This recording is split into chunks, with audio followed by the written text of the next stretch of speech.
Perfect time. Ready? Okay. Good morning. I'm Denise Smiler, Chair of the Pennsylvania Gaming Control Board. I would like to ask everyone to please silence your cell phones and all electronic devices at this time. Also, while masks are no longer mandatory, please feel free to wear a mask if you believe it is required or necessary for your own well-being. Before we begin our meeting, I would like to take a moment to acknowledge the Board's Executive Director, Kevin O'Toole. On April 14th, 2023, just 12 days ago, Kevin was in New York City, where he was named one of the year's top 100 professional men and women of Irish descent by Irish America magazine. The award is bestowed upon Americans of Irish descent who have excelled in their professional careers and have attributed much of their success to their Irish genealogy and culture. We're very proud of you, Kevin. Would everyone... All right. I was actually going to ask if everybody would join me in congratulating the captain at the helm of our ship on this well-deserved recognition. So once again, congratulations, Kevin.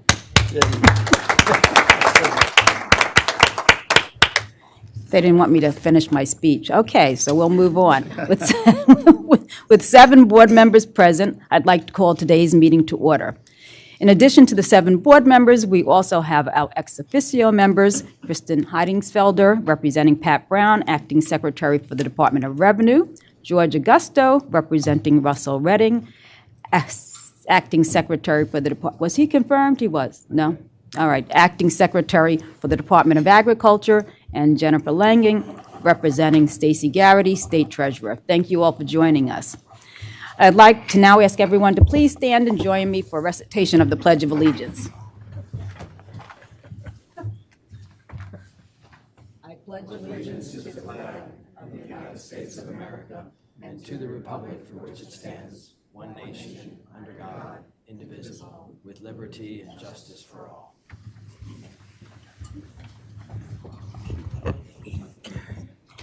By way of announcements, the board held an executive session yesterday, Tuesday, April 25th, to discuss personnel matters, pending litigation, and to conduct quasi-judicial deliberations relating to matters coming before the board. Our first order of business this morning is the consideration of the board meeting transcript and minutes from February 22nd, 2023. May I have a motion to approve the transcript and minutes of the board's February 22nd, 2023 meeting? Commissioner Regan moves that the board approve the minutes and transcripts of the February 22nd, 2023 meeting. Commissioner Dermody seconds. All in favor? Aye. All opposed? Motion is adopted. We will now hear from Executive Director, our great Kevin O'Toole. I passed for today. After all those laudable... Express my appreciation for everyone's support. Thank you. Okay, after all those laudable comments, you're passing. All right. So... I could find nothing that would exceed those comments. Okay. Well, then we will hear from the Director of Budget, David Wren. Dave?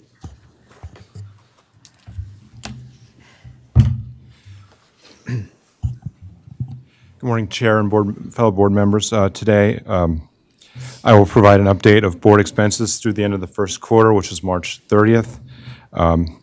Through the third quarter, board expenses totaled $33,785,000. That was 70% of the total appropriation for the year of $48,189,000. These expenses are in line with expectations, and we're on track for the year. Expenditures are up $3.3 million from the same date last fiscal year due to the expansion of agency complement and an additional payroll posting this year. 90%, or $30,366,000 of expenses were for payroll. That includes $18.6 million for salaries and $11.8 million for benefits. Benefits are 62% of the total salary costs, and for the year, payroll expenses are up $3.4 million. Operating and fixed asset expenses totaled $3.4 million. That was down $145,000 from the same period last year. The largest operating expenses were $1.2 million for rentals and leases, $961,000 for services. That's predominantly for interagency billings and IT consultants. and $722,000 for other operating expenses, which includes fingerprint and database fees for background investigations. That concludes my remarks. Any questions or comments? All right, thank you, Dave. Thank you. Next, we will hear from Human Resources Director, Danette Bixler-George. Danette? Good morning, Chair, board members. The Office of Human Resources has two motions for your consideration today relative to the hiring of two individuals and the ratification of the hiring of one individual that was offered and accepted employment with the board between public meetings. All of the following individuals have completed the PGCB interview process, drug screening, and background investigation. Hold on for a second. One of our board members was non-compliant with my request. I apologize. You may continue. Terrell Eiler has been selected as a licensing analyst in the Gaming Service Provider Unit in the Bureau of Licensing and is recommended for hire by Sean Hannon, Director of Licensing. Veronica Mercado has been selected as a Casino Compliance Representative with the working title of iGaming Compliance Representative in the Bureau of Gaming Operations and is recommended for hire by Paul Resch, Director of Gaming Operations. Unless you have questions, I ask the board consider a motion to approve the hiring of the individuals as indicated. Any questions or comments from the board? May I have a motion, please? Madam Chair, Commissioner Dermody moves that the board approve the applicants for hire as proposed by the Human Resources Director. Commissioner Dillon seconds. All in favor? Aye. All opposed? Motion's adopted. The second motion seeks to ratify the hiring of James Yingst as a statistician in the Office of Gaming Laboratory Operations. This individual is approved for hire between public meetings by the Executive Director to allow the organization to address the continued growth of gaming expansion and the new gaming products and to ensure that the board continues to address its regulatory obligations in a timely manner. As such, that I ask that you consider a motion ratifying the hiring of James Yingst. Any questions or comments? May I have a motion, please? Madam Chair, Commissioner Regan moves that the board ratify the hiring of board staff as described by the Human Resources Director. Commissioner Ralston seconds. All in favor? Aye. All opposed? Motion's adopted. Thank you. Thank you, Danette. We will now hear from the Office of Chief Counsel.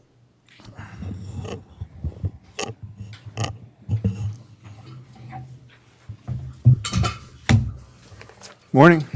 Good morning. Our first agenda item relates to local law enforcement grants with Senior Chief Counsel Denise Miller-Schutte will be presenting. Good morning. Good morning. I have one local law enforcement grant before you today, and it's the Delaware County District Attorney's Office.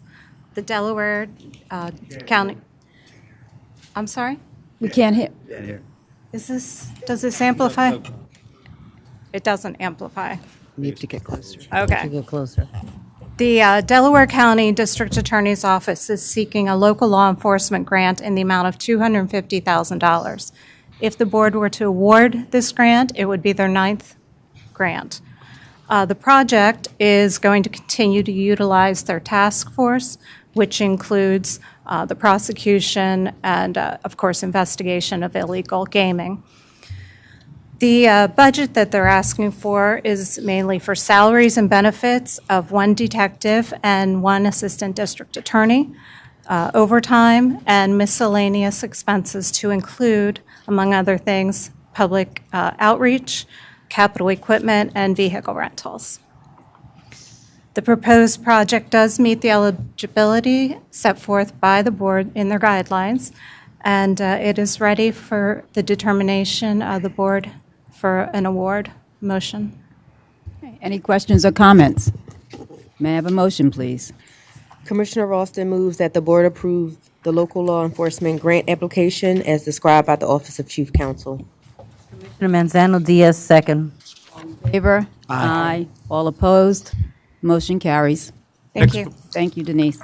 Next before the board is a final form regulation, which Assistant Chief Counsel Robert Wood will present. Good morning, Madam Chair, members of the board. Today I have one item for your consideration, that being Final Form Rulemaking 125-240, which pertains to the certification of private testing and certification facilities. This final form regulation addresses directives of Act 42 of 2017, the Gaming Expansion Act, relating to the certification of independent test lab facilities. This package of regulations provides for the qualification, registration, and continued responsibilities of independent test facilities, and it further provides for an abbreviated PGCB approval process for items which have been which have undergone independent testing. Prior to this morning's meeting, I provided the board with a copy of these regulations. If there are no questions, I would ask for a motion to approve this final form rulemaking. Any questions or comments from the board? Hearing none, may I have a motion, please? Madam Chair, Commissioner Dillon moves that the board adopt final form regulation 125-240 regarding private testing and certification facilities as described by the Office of Chief Counsel. Commissioner Hickernell seconds. Aye. All opposed? Motion's adopted. Next before the Thank board you. today are 4 petitions for your consideration. The petitions will be decided on the documentary record by agreement of the parties or because the Office of Enforcement Counsel has no objections to the requested relief. In each of these matters, the board has received prior to today's meeting the entire evidentiary record. The first petition before the board today pertains to Mountain View Thoroughbred Racing Association, LLC's petition to authorize additional table games at the Hollywood Casino York. By way of background, Mountain View holds a Category 1 slot machine license and operates the Hollywood Casino at Penn National Racecourse. It also holds 2 Category 4 slot machine licenses and operates Hollywood Casino Morgantown and Hollywood Casino York. Mountain View possesses a table game certificate for each of these properties. Hollywood Casino York opened in August 2021, offering 30 table games and 570 slot machines. After 1 year of operation, Hollywood York saw over $21 million in gross table game revenue, generating over $3.4 million in state taxes and $430,000 in local share assessments. Hollywood avers that now adding an additional 10 tables would not only increase the gaming tax payments, but it would also create additional employment opportunities for the community. The Office of Enforcement Counsel has no objection to the requested relief, subject to several standard conditions outlined in its answer. Hollywood has also asked for certain matters in their petition to be deemed confidential, and OEC has no objection to that, and nor does the Office of Chief Counsel, and this matter is now ready for the board's consideration. Any questions or comments from the board? Hearing none, may I have a motion, please? Madam Chair, Commissioner Hickernell moves that the board grant Mountain View Thoroughbred Racing Association, LLC's petition as described by the Office of Chief Counsel, subject to the conditions that will be outlined in the board's order. I further move that the petitioner's request for confidentiality be granted. Commissioner Manzano Diaz, second. All in favor? Aye. All opposed? Motion carries. Next before the board is Elliot Tucker's petition to lift the suspension of his gaming employee occupation permit. Mr. Tucker worked as a table games dealer at Rivers Casino, Philadelphia. In June 2021, the Office of Enforcement Counsel filed a complaint requesting that Mr. Tucker's gaming employee occupation permit be suspended after he failed to comply with a special condition placed in his license.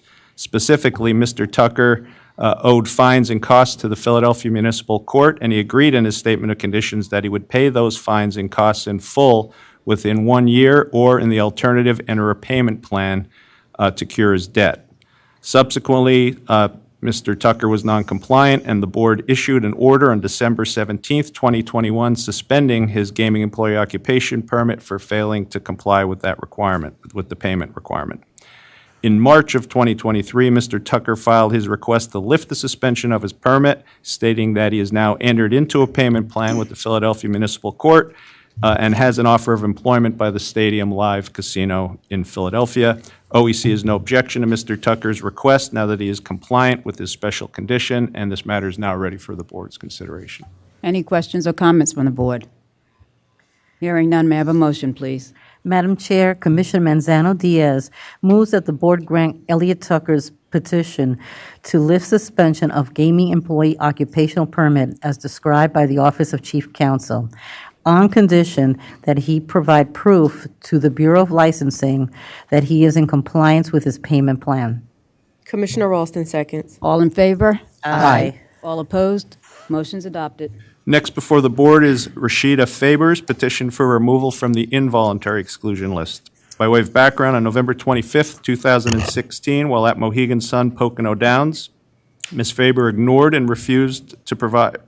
security and refused to provide her identification, and also became combative and argumentative. The Pennsylvania State Police attempted to take her into custody. She resisted, however, was ultimately taken into custody and criminally charged. The charges were later dismissed. But as a result of her actions, in June 2017, the board placed Ms. Faber on the excluded persons list. 3 years later, in March of 2020, Ms. Faber requested removal from the list. The board denied this request, stating that she could seek removal after June 7th, 2022, 5 years from the date she was placed on the list. In January of 2023, Ms. Faber filed her second request to be removed from the involuntary exclusion list, stating that she had matured and learned valuable life lessons since this incident. OEC filed an answer stating it had no objection to Ms. Faber's request as her criminal charges were dismissed, and it's now been almost 6 years since her original placement on the list, and this matter is now ready for the board's consideration. Any questions or comments from the board? May I have a motion, please? Commissioner Ralston moves that the board grant Rashida Faber's petition as described by the Office of Chief Counsel, and that Rashida Faber be removed from the involuntary exclusion list. Commissioner Regan seconds. All in favor? Aye. All opposed? Motion's adopted. The final petition before the board today is a request for early removal from the self-exclusion list. On February 27th, 2011, an individual with the initials MMS met with a board employee and filled out the self-exclusion forms and signed the acknowledgement placing himself on the lifetime self-exclusion list.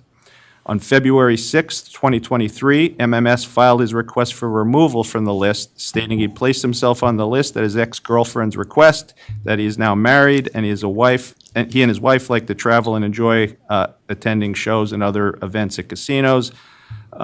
He further indicated that he does not have a gambling problem, and I believe he thinks he never did, and states that, in accordance with the board regulations, MMS provided with his petition a problem gambling assessment verification form signed by a certified assessment provider confirming that an assessment of MMS was performed and that problem gambling treatment was not recommended.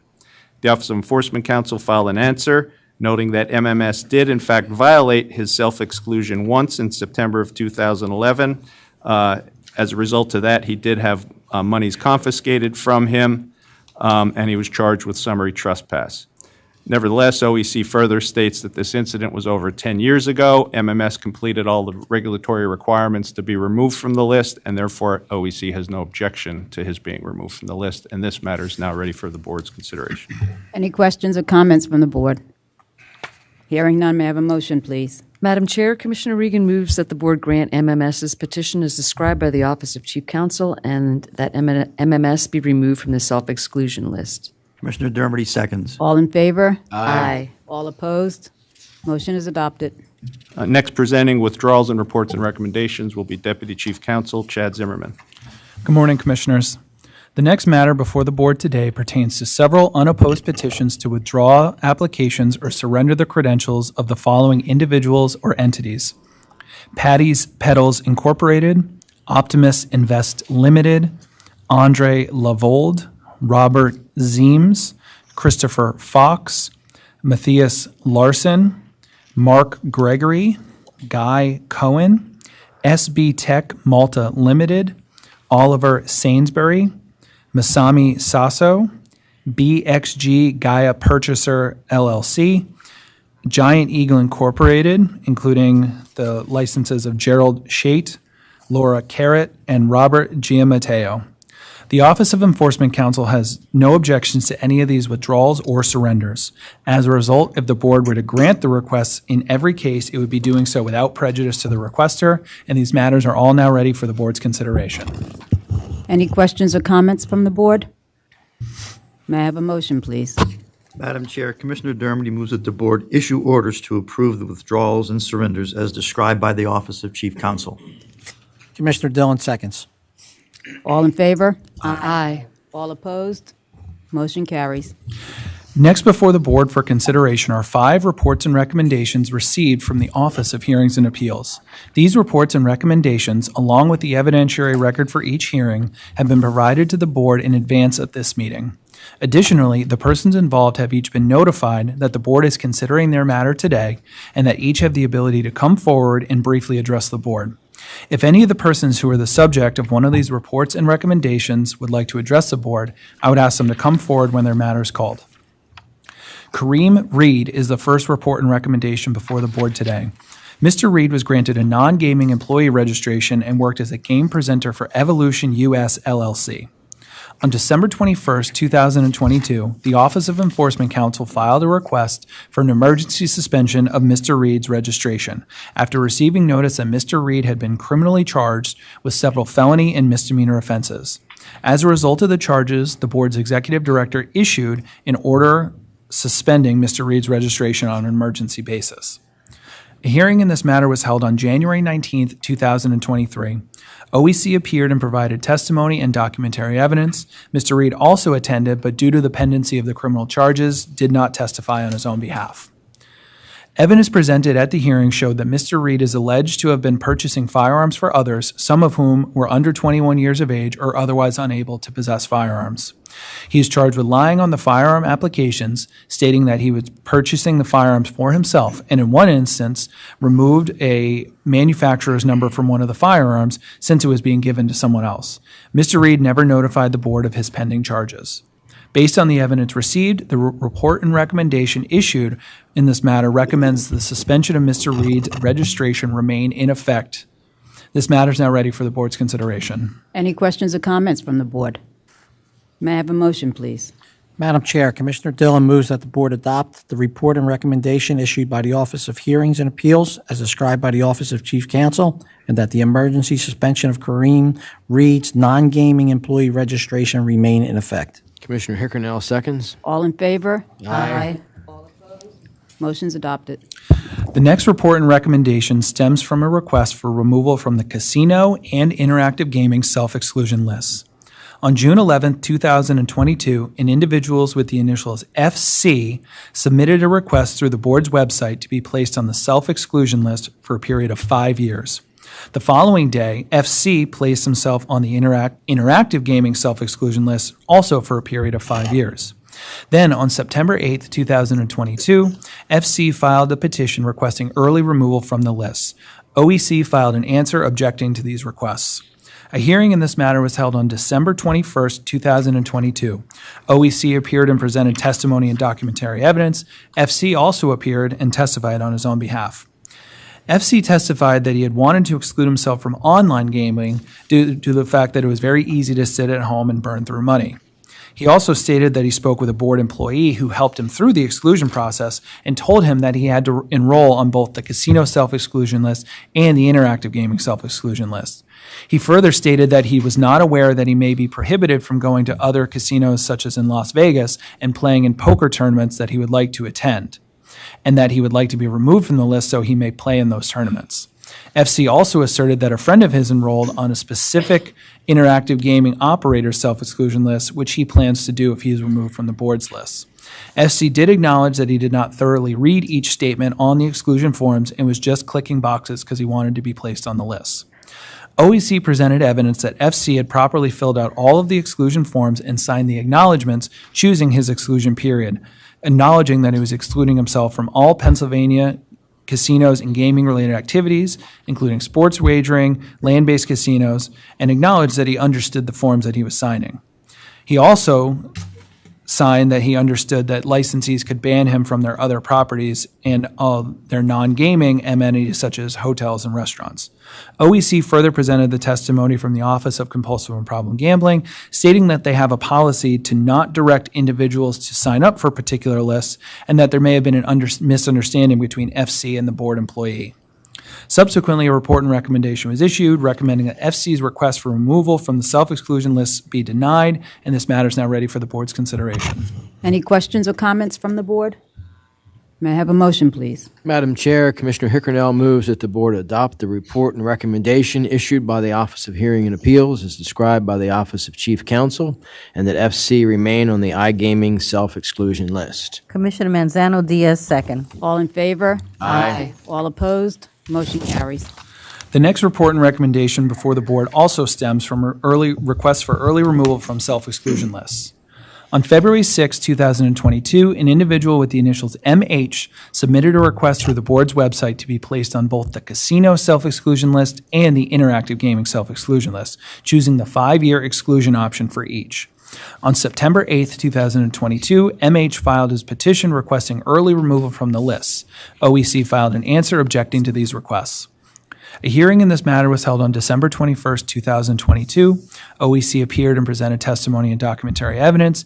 MH also appeared and testified on his own behalf. OEC presented evidence showing that MH had properly filled out all self-exclusion forms and signed all acknowledgments, selecting the exclusion period and acknowledging that he knew the consequences of his exclusion actions. This included that he could be banned from all Pennsylvania casinos. He would be banned from all Pennsylvania casinos as well as other casinos in other jurisdictions, and they could also ban him from gaming and non-gaming amenities. MH testified that he was using gambling as a crutch due to an emotional problems he was having at the time when he placed himself on the list. He also stated that gambling addiction took control of his life, and he had signed up because he thought he needed a 5-year break, but believes he is now capable of participating in gaming responsibly. After hearing all the evidence presented, a report and recommendation was issued recommending that MH requests be denied and he not be removed from both the casino and the iGaming self-exclusion list, and this matter is now ready for the board's consideration. Any questions or comments from the board? Hearing none, may I have a motion, please? Madam Chair, Commissioner Manzano Diaz moves that the board adopt the report and recommendation issued by the Office of Hearing and Appeals as described by the Office of Chief Counsel, and that MH remain on the iGaming and casino self-exclusion list. Commissioner Ralston seconds. All in favor? Aye. All opposed? Motion's adopted. Next before the board is a report and recommendation pertaining to Taisha Carey. On September 1, 2022, the Office of Enforcement Counsel filed a petition seeking to place Taisha Carey on the exclusion list. A hearing in this matter was held on January 12, 2023. Counsel for OEC appeared and provided testimonial, documentary, and surveillance evidence. Although receiving proper notice, Ms. Carey failed to appear, and the hearing was held in her absence. Evidence provided at the hearing showed that on October 22, 2021, Ms. Carey tried to enter the Valley Forge Casino Resort with her 3- and 5-year-old children. She was denied access at that time, and Ms. Carey then went to the food court with her children and asked an elderly couple to stay with them while she entered the gaming floor and placed a sports bet. Security spoke with the couple, located Ms. Carey on the gaming floor, and escorted her back to her children. Ms. Carey and the children then left the facility. She placed the children in her vehicle, drove to a different parking lot, and left the children unattended in her vehicle while she attempted to re-enter the casino at a different entrance. Ms. Carey was denied entry at that time. She lied to security staff and said that the children had been left with the father, however, quickly returned to her vehicle and left the property. Ms. Carey was charged with and pled guilty to leaving children unattended, a summary offense. Following the hearing, a report and recommendation was issued recommending that Ms. Carey be placed on the board's involuntary exclusion list, and this matter is now ready for the board's consideration. Any questions or comments from the board? May I have a motion, please? Commissioner Ralston moves that the board adopt the report and recommendation issued by the Office of Hearings and Appeals as described by the Office of Chief Counsel, and that Taisha Carey be placed on the involuntary exclusion list. Commissioner Regan seconds. All in favor? Aye. All opposed? Motion's adopted. Thomas Skull is the final report and recommendation before the board, and I believe he is present. On August 8, 2022, the Office of Enforcement Counsel filed a petition to place Thomas Skull on the board's involuntary exclusion list after it was found that on January 15, 2022, Mr. Skull was involved in 2 altercations at Harrah's Philadelphia Casino and Racetrack. A hearing in this matter was held on December 1, 2022. Counsel for OEC appeared and provided testimonial and documentary evidence. Mr. Skull appeared with counsel and provided testimony on his own behalf. Evidence provided at the hearing showed that on January 15, 2022, while waiting in line at the main cage at Harrah's, Mr. Skull had a brief conversation with a table game supervisor. After doing so, he dropped his chips on the ground, threw his drink towards a staff member, an argument ensued, and then Mr. Skull slapped the staff member. Mr. Skoll was escorted by security and the Pennsylvania State Police to security dispatch, and he was arrested at that time. He was later released and allowed to rejoin his group at the main entrance and wait for a ride. Mr. Skoll then got into an argument with one of the other individuals in his group, and that patron began punching Mr. Skoll in the face. Mr. Skoll fought back, and the two were later separated by security. Mr. Skoll then left the property alone and has since been permanently banned from Harris. Mr. Skoll was criminally charged and ultimately pled to a harassment charge. Mr. Skoll admitted to his actions and stated that they were the result of excessive drinking. He did express remorse for his conduct and stated that with his current employment, he is required to attend trade shows that are often held at Pennsylvania casinos, and being banned from all casinos could affect his employment. Subsequent to the hearing, a report and recommendation was issued recommending that Mr. Skoll be placed on the board's involuntary exclusion list. Mr. Skoll did file exceptions to the report and recommendation, stating that he accepts and takes responsibility for his actions. However, he feels a permanent ban is excessive and may put his career in jeopardy. Further, Mr. Skoll states that he did not provoke the second altercation and takes issue with a finding that he engaged in the pugilistic conduct that led to the second incident. This matter is now ready for the board's consideration. Mr. Skoll, would you please rise and be sworn in by the court reporter?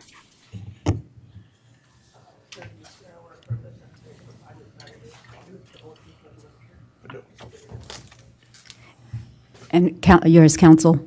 I am, that's correct. Could you state your name and spell it for the court reporter, Sure. please? Jonathan Katz, K-A-T-Z. Would you like to address the board, Mr. Skoll? Yeah, you doing it? Hello, board. Thank you. I just want to say that, you know, those events, I do deeply regret the night that I entered the Harris Chester property and those events transpired. I do deeply regret that. Subsequently, I've attended a couple trade shows, just most recently Valley Forge Casino, and conducted myself with professionalism. And going forward, as mentioned in the testimony, it really could affect my employment with my company because we do so many events, particularly at the Valley Forge Casino and the Philly Live Casino in the Philadelphia area. That's all I have. Any questions or comments from the board for Mr. Skoll? Commissioner Manzano-Diaz. Yes, what kind of work do you do that requires you to go to trade shows? I'm in property management. Okay, thank you. What does that mean? Community associations, homeowners associations, condominium associations. I'm a director for a company. So as part of his employment, he's required to attend the trade shows on behalf of his employer. Commissioner Regan? Mr. Skoll, it's one thing to become drunk and disorderly, but I think that I speak for all of us when I say it's very disturbing that you actually took it to the step where you physically assaulted an employee of the casino in which you were visiting, and also threw a drink on him. Yeah, I'm not going to defend myself. There was words that transpired, and I do accept what I did was wrong. I'm not going to get into what the pit boss said to me and the events that transpired to it. I do accept wrong, and I do see, Ms. Regan, I agree with you. Commissioner Dermody? Despite the actions. Yeah, thank you, Madam Chair. I just wondering, where are these trade shows held? If you're at the Valley Forge Casino, where is the trade show? Downstairs in the convention room at the Valley Forge Casino. So you're not on the casino floor, is that correct? I'm not on the casino floor, no. Thank you. Any other questions or comments? Yes, Commissioner. So that means that you can attend the trade shows because they're not in the casino itself. So how does this impact your job? Because under my understanding is I was entering the property and I was considered part of the casino. Okay. Some properties will typically apply the exclusion list to their entire property. Okay. Thank you. Yeah, so I mean, I understand that I'm permanently banned and never will go to the Harris Chester property, but there is discussion. Our events have been at Valley Forge, and there is discussion with Philly Live, conducive to our area of our industry. So I don't know, future events, but that, as he said, to my understanding, you can't enter the property. Office of Enforcement Counsel. Cyrus Petrie, PITRE, Chief Enforcement Counsel. The board can make an exception with regard to employment that allows him to attend the trade shows for employment purposes only and not allow him on the gaming floor. The casino compliance representatives at each property could oversee that access. We could make sure that there's Mr. Skull has their contact information for our offices at the casino that can escort him to the trade show and ensure that he does not access the gaming floor, if that's something that the board would like to do. Has it been done before? We have had individuals that are on the self-exclusion list that have had to access various properties because of their employment. So, we have done it for self-exclusion individuals. I cannot recall an incident where we've allowed an involuntary excluded person but if it's something that the board is willing to allow, that can be accommodated in specific instances. Were you going to say something, Mr. Katz? I was just going to thank him for his comments, that's all. Okay. And Mr. Skull, how often are these events? I would say no more than twice a year. Definitely once a year. I believe the Valley Forge, I think the Valley Forge event is scheduled for next year. And there's been talk, they have mini trade shows sometimes and they look for venues. So it's definitely at a minimal once a year. I would say at a max twice a year. Mr. Skull, are they typically at the same casinos? Yeah, it's just Valley Forge and there's talks of Philly Live. There hasn't been any other mention of any other casinos. I'd just like to add one thing. I think because of the elevation of what went on at this casino, that it doesn't call for a slap on the wrist. I mean, there's got to be some repercussions for your actions. And, it's not like, you smack somebody and you throw a drink on them and just say, oh, we're going to be okay with that. Like, I'm not opposed to you coming back in front of us somewhere in the near future and maybe, requesting for us to maybe reconsider. But my stance is, there's got to be some repercussions to your actions. Could I say something? Am I allowed to respond? Yeah. I think the repercussions alone, I do attend. Philly Live is right across the river, so I do go to social aspects. The repercussions alone wouldn't allow me to do so. It would just be if I had to attend an event. And right now, like I said, subsequently from this event, there's been 2 trade shows that I attended at Valley Forge Casino. I have been in Philly Live since this event, and I've conducted myself with professionalism. So I feel that it's not a slap on the wrist because I'm not able to go to these venues. Steve, did you say that Valley Forge, that for certain Valley Forge would exclude him from the convention center? I don't know for certain, but I think that is the standard practice of most of the operators, if not all of the operators. Well, it does put a burden on the casino, though, to make sure that he doesn't access the floor whenever he's there. I've been asked to go into executive session for 5 minutes, so we're going to break for executive session. We'll be back.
Okay, we're back on the record. Commissioner Mazzano Diaz, would you like to make a statement? Piggybacking on what Commissioner Dillon said, we take this really very seriously, and I'm appreciative of the fact that you have taken responsibility for this. I think that the request to put you on the involuntary exclusion list has to stand because it was very egregious from our perspective, hitting an employee who's just doing their job for whatever reason. So from our perspective, we think that the involuntary exclusion, putting you on there, is very important, very critical, and I see no reason to deviate from that at all. Any other questions or comments? Okay, hearing none, may I have a motion, please? Madam Chair, Commissioner Regan moves that the board adopt the report and recommendation issued by the Office of Hearings and Appeals as described by the Office of Chief Counsel, and that Thomas Skull be placed on the involuntary exclusion list. Dermody seconds. All in favor? Aye. Opposed? Motion is adopted. Thank you, Mr. Skull. Have a good day. That concludes the matters of the Office of Chief Counsel. Thank you.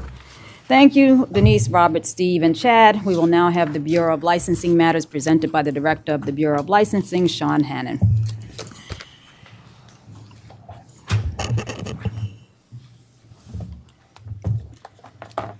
Good morning, Madam Chair and members of the board. Today's first licensing matter for your consideration is the approval of an interactive gaming manufacturer license for Stake Logic USA Limited. Stake Logic USA plans to enter into contracts with Pennsylvania operators to provide their online slot games.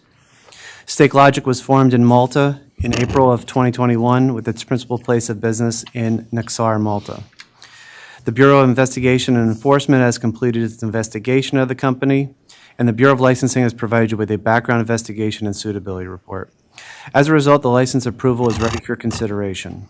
I have provided you with a draft order and asked the board consider the order to approve the interactive gaming manufacturer license for Stake Logic USA Limited. Any questions or comments from the board? May I have a motion, please? Madam Chair, Commissioner Dermody moves that the board grant the interactive gaming manufacturer license as described by the Bureau of Licensing. Commissioner Dillon seconds. All in favor? Aye. All opposed? Motion carries. There was no objection. I'm sorry. It's not a problem. Office of Enforcement Counsel. You want to roll, I didn't want to stop you. The next licensing. You can always feel free to interrupt me. The next licensing matter for your consideration is the renewal of the table game manufacturer license for Genesis Gaming Solutions Incorporated. Genesis Gaming Solutions is a developer of a table game management and player tracking system, as well as a poker room management system and other table game associated products. Genesis Gaming Solutions has asked the board to grant a reduced license fee for its table game manufacturer license. The renewal license fee for a manufacturer is $150,000 for a 5-year license. Under the Gaming Act, the board may modify the fee for a table game manufacturer if it determines that the fee will unreasonably limit table game devices or associated equipment. Consistent with this provision of the Act, the Bureau of Licensing has adopted a reduced licensing fee policy, which has previously been presented to the board. Genesis Gaming Solutions has requested a reduced fee of $15,000, which is consistent with the Bureau's policy. The Bureau of Licensing recommends that the board grant the reduced fee. The Bureau of Investigation and Enforcement has completed its investigation of the company, and the Bureau of Licensing has provided you with a background investigation and suitability report regarding the renewal. I have provided you with a draft order and asked the board consider the order to renew the table game manufacturer license for Genesis Gaming Solutions with the reduced fee of $15,000. Enforcement Counsel has no objection. Thank you. Any questions or comments from the board? May I have a motion, please? Madam Chair, Commissioner Dillon moves that the board grant the table game manufacturer renewal license as described by the Bureau of Licensing. Commissioner Hickernell seconds. All in favor? Aye. All opposed? Motion's adopted. Also is the approval of a gaming junket enterprise renewal license for MES Travel and Junkets Incorporated. MES Travel and Junkets provides customer travel and entertainment amenities for casino guests to enter into contracts with casino operators to provide these services. The Bureau of Investigation and Enforcement has completed its investigation of the company, and the Bureau of Licensing has provided you with a background investigation and suitability report. I have provided you with a draft order and asked the board consider the order to approve the gaming junket enterprise renewal license for MES Travel and Junkets Incorporated. Enforcement Counsel has no objection. Any questions or comments from the board? Hearing none, may I have a motion, please? Madam Chair, Commissioner Hickernell moves that the board grant the gaming junket enterprise renewal license as described by the Bureau of Licensing. Commissioner Manzano Diaz, second. All in favor? Aye. All opposed? Motion's adopted. Next is a conditional video game terminal establishment license for Raceway Management Company Incorporated, doing business as Onvo Travel Plaza, New Smithville. The board may conditionally license an establishment provided the applicant has never been convicted of a felony, is current on state taxes, has submitted a completed application, and has not been convicted of a gambling law violation. A preliminary review of the applicant indicates that they meet this criteria. Please note that this is strictly a conditional approval. Final approval will be based on the applicant meeting all the eligibility criteria provided in the statute. A final eligibility determination will follow investigation and site inspection by the Bureau of Investigation and Enforcement. I have provided you with a draft order and asked the board consider a motion to approve the conditional video game terminal establishment license for Raceway Management Company Incorporated, doing business as Onvo Travel Plaza, New Smithville, located at 2277 Golden Key Road, Kutztown. Enforcement Counsel has no objection. Any questions or comments from the board? Hearing none, may I have a motion, please? Madam Chair, Commissioner Manzano Diaz moves that the board grant the conditional video gaming terminal establishment license as described by the Bureau of Licensing. Commissioner Ralston seconds. All in favor? Aye. All opposed? Motion carries. Next, there are principal, key employee, affiliate, and principal entity licenses and a gaming service provider qualifier. The Bureau of Licensing provided you with a proposed order for 6 principals, 7 key employees, 1 affiliate, 1 principal entity, and 1 gaming service provider qualifier. I ask the board consider the order approving these licenses. Enforcement Counsel has no objection. Any questions or comments from the board? May I have a motion, please? Commissioner Ralston moves that the board grant the principal, key employee, principal entity, affiliate, and gaming service provider qualifier licenses as described by the Bureau of Licensing. Commissioner Regan seconds. All in favor? Aye. All opposed? Motion's adopted. There are also principal and key employee temporary credentials. The Bureau of Licensing provided you with an order regarding the issuance of temporary credentials for 4 principals and 19 key employees. I ask the board consider the order approving these credentials. Enforcement Counsel has no objection. Any questions or comments from the board? May I have a motion, please? Madam Chair, Commissioner Regan moves that the board grant the temporary principal and key employee credentials as described by the Bureau of Licensing. Commissioner Dermody, second. All in favor? Aye. All opposed? Motion's adopted. Next, for your consideration are gaming employee permits and non-gaming employee registrations. The Bureau of Licensing has provided you with a list of 587 individuals to whom the Bureau has granted temporary or full occupation permits and 202 individuals to whom the Bureau has granted registrations under the authority delegated to the Bureau of Licensing. I ask the board consider a motion approving the order. Enforcement Counsel has no objection. Any questions or comments from the board? Hearing none, may I have a motion, please? Madam Chair, Commissioner Dermody moves that the board approve the applications for gaming employee occupation permits and non-gaming employee registrations as described by the Bureau of Licensing. Commissioner Dillon seconds. All in favor? Aye. Opposed? Motion carries. Next, there is a recommendation of denial for 1 gaming applicant and 3 non-gaming applicants. The applicants were notified that they were being recommended for denial and failed to request a hearing within the specified timeframe. The Bureau of Licensing provided you with the order addressing the applicants who the Office of Enforcement Counsel has recommended for denial. I ask the board consider the order approving these denials. The Office of Enforcement Counsel continues to request denial in each matter. Any questions or comments from the board? May I have a motion, please? Madam Chair, Commissioner Dillon moves that the board deny the gaming and non-gaming employee and gaming service provider applications as described by the Bureau of Licensing. Commissioner Hickernell seconds. All in favor? Aye. All opposed? Motion's adopted. The next matter for your consideration is withdrawal requests. In each case, the license, permit, or registration is no longer required.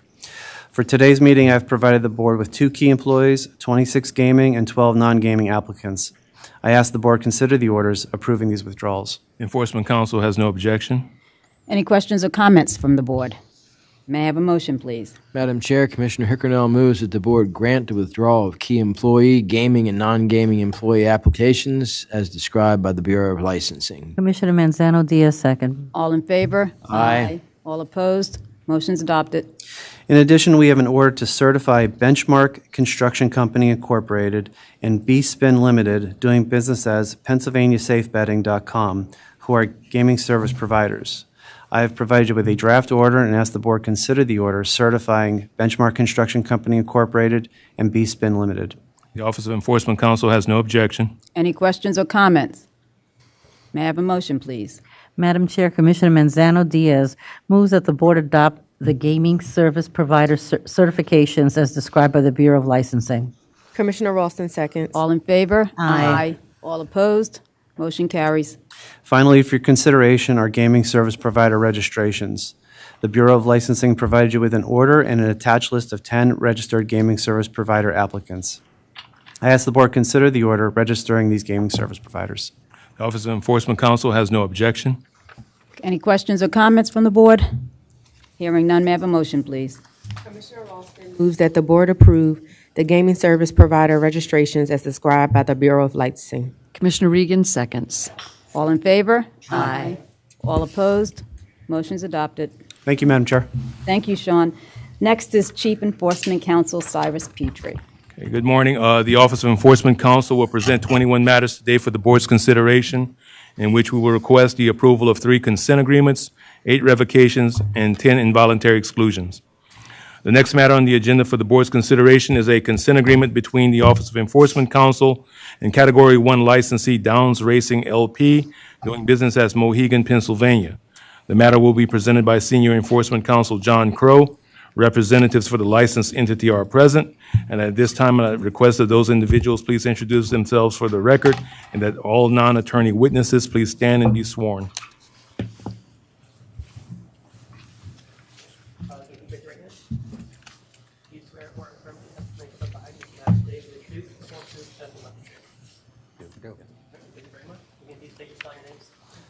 Sure, my name is Ron Kershaw, C-H-R-Z-A-N, Director of Compliance. Katie Borkowski, B-O-R-K-O-W-S-K-I, Vice President of Human Resources. Anthony Colucci, C-A-R-L-U-C-C-I. You may proceed. Good morning, Chair. Members of the board, John Crow, C-R-O-H-E, for the Office of Enforcement Counsel. This matter originates from incidents of Mohegan, Pennsylvania, employing individuals in positions for which those individuals were not properly licensed. Regarding the first incident on October 12th, 2018, the board approved Brian Coates for a gaming employee occupation permit in connection with a job offer from Mohegan, Pennsylvania to work as a Players Club representative, a position that pursuant to Mohegan, Pennsylvania's board-approved jobs compendium requires a gaming employee occupation permit. On October 24th, 2018, Mr. Coates began working at Mohegan, Pennsylvania as a Players Club representative. On March 31st, 2019, Mr. Coates was promoted to the position of Players Club supervisor, a position that pursuant to Mohegan, Pennsylvania's board-approved jobs compendium requires a gaming level 2 employee occupation permit. Mr. Coates did not file an application for a gaming level 2 employee occupation permit until April 4th, 2021. Mr. Coates was issued a temporary gaming level 2 employee occupation permit credential on April 21st, 2021. On October 13th, 2021, the board approved Mr. Coates for a gaming level 2 employee occupation permit. Mr. Coates was employed in a position which required a gaming level 2 employee occupation permit for 752 days without the proper license. Regarding the second incident, on October 5th, 2016, the board approved Christine Pulver for a gaming employee occupation permit in connection with a job offer at Mohegan, Pennsylvania to work as a call center reservationist, a position that pursuant to Mohegan, Pennsylvania's board-approved jobs compendium requires a gaming employee occupation permit. On October 12th, 2016, Ms. Pulver began working at Mohegan, Pennsylvania as a call center reservationist. On December 17th, 2017, Ms. Pulver was promoted to the position of front desk clerk, a position that pursuant to Mohegan, Pennsylvania's board-approved jobs compendium requires a gaming employee occupation permit. On March 11, 2018, Ms. Pulver was promoted to the position of Players Club supervisor, a position that pursuant to Mohegan, Pennsylvania's board-approved jobs compendium requires a gaming level 2 employee occupation permit. On March 28, 2019, Ms. Pulver submitted an application for a gaming employee occupation permit, listing her position as call center reservationist, even though Ms. Pulver had been working as a Players Club supervisor since March 11, 2018. Ms. Pulver did not file an application for a gaming level 2 occupation permit until April 5, 2021.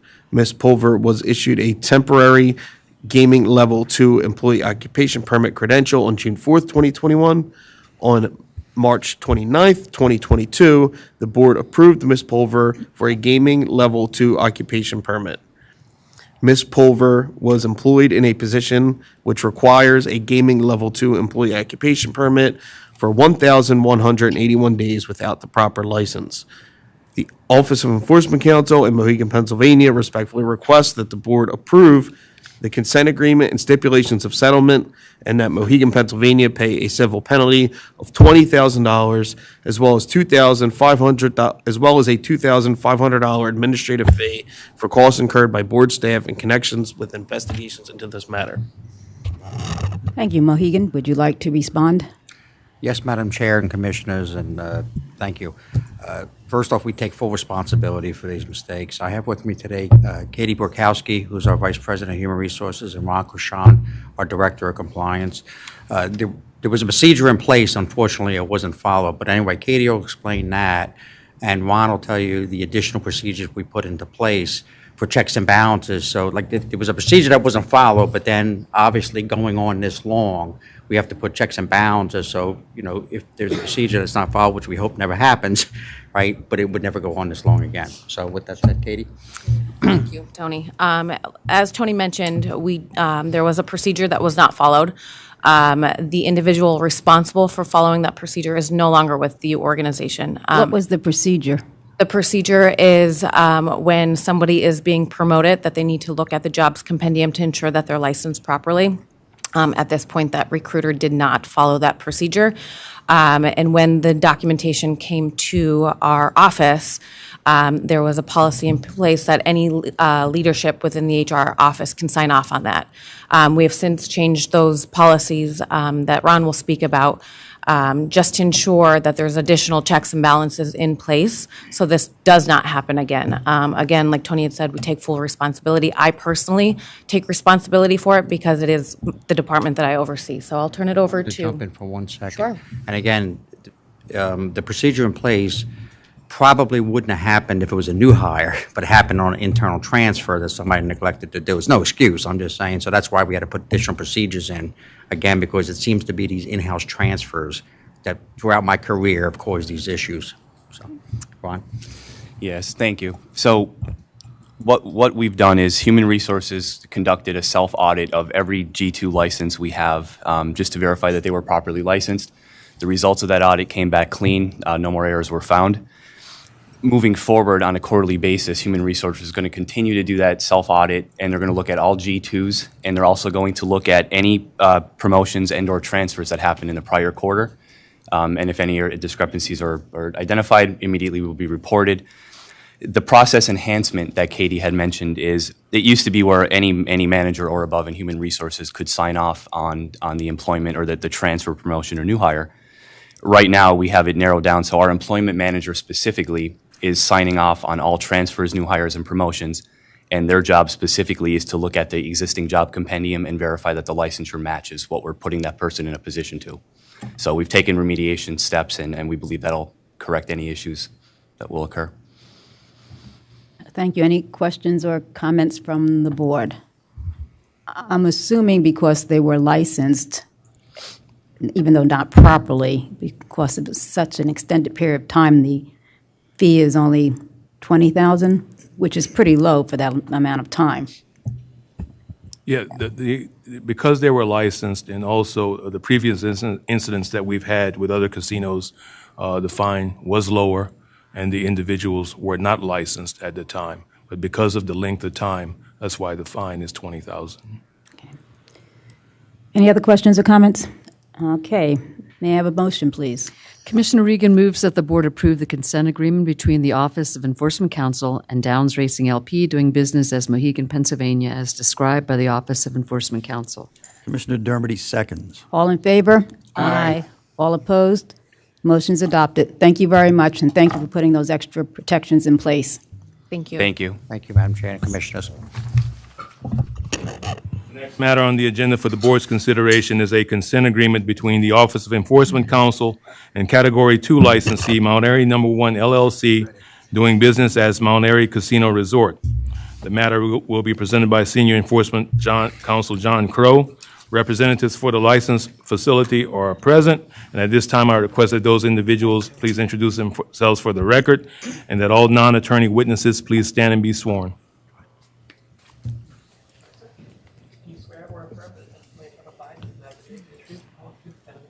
I do.